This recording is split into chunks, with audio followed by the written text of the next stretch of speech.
Okay, so right out the box, ito ang laman niya. So, unit itself.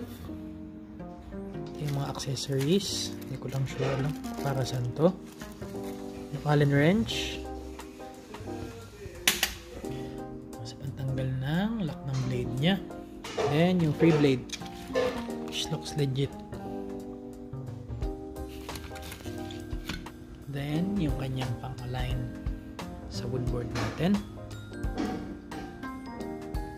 Which goes here. Yan. Okay, so yung unit naman.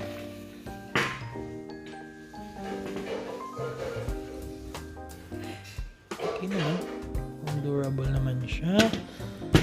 Meron siya nung blade guard, which is mahalaga. Ang na-adjust ang kanyang height. Diba? Medyo yupe. Pero para sa 1.5, okay na yan. Then, ano pa ba? Ito yung lock. Para pag nagluluwag ng lock ng blade. Then, ito.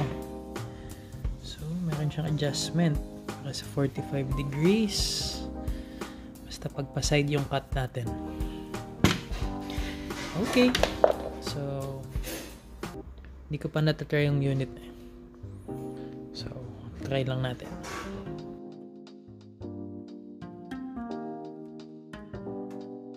Okay guys, so motor test for the unit naman.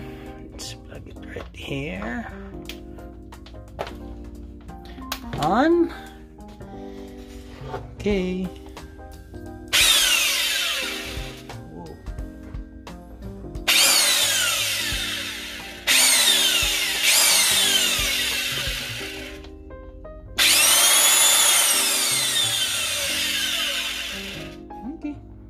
Siya, maandar naman.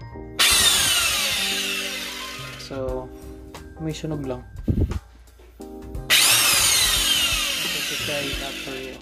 Okay. So, yan. Makita 5806 na 7 inches circular. So,